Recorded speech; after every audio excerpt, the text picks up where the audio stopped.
My name is Cassandra Quintero, and my life took a 180. Before Jesus came into my life, I was saved for 5 years. I got saved at 21.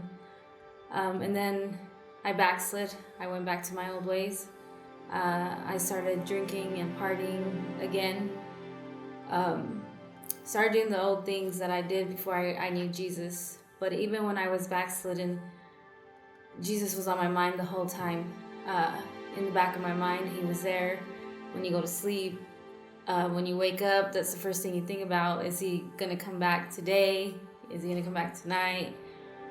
But I was still messing around. I was in and out of relationships that were fornicating relationships. And then I met a man.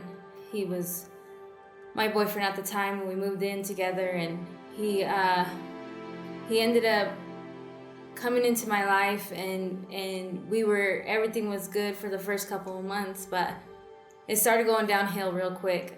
We were always fighting. We were always at each other's throats, swearing at each other.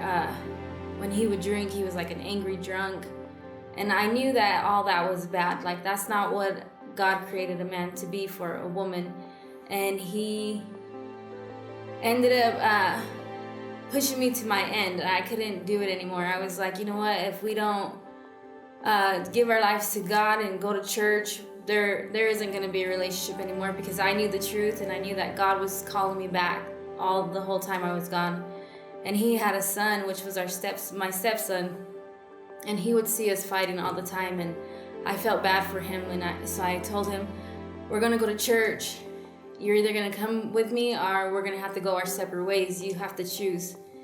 And he at first was like, sure, we'll go to the Catholic Church. And I was like, no, it's not about a religion, it's about a relationship with God. I would kind of witness to him.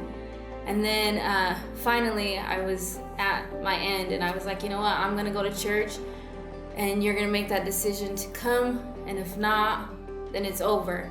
So I bring my stepson with me. We got saved in November of 2018.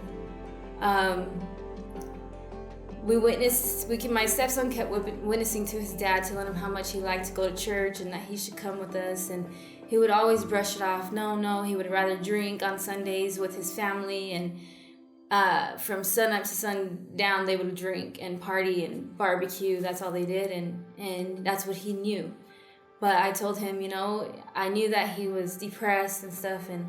And I told him, I felt that way before, and the only person that could help me was Jesus. And so one day, he had promised my stepson he was going to bring him to church, and he didn't. And I told him, okay, well, since you can't take him, then I'm going to have my brother take him. I did it to make him feel like, okay, he needs to step up and be the man, of our family. And we were living in fornication, and he was like, all right. He finally decided to come. He ended up getting saved. And then 2 months later, after we both got saved, we got married. God has blessed us tremendously. Like, it's unbelievable what God could do in a relationship that was so broken. He restored it. We got married. We did everything the right way. Now we're like blessed beyond measure, and it's all thanks to God. And we wouldn't be here without him today. And I just want to give God thanks, and I want to thank Jesus for shedding his blood for me and my family.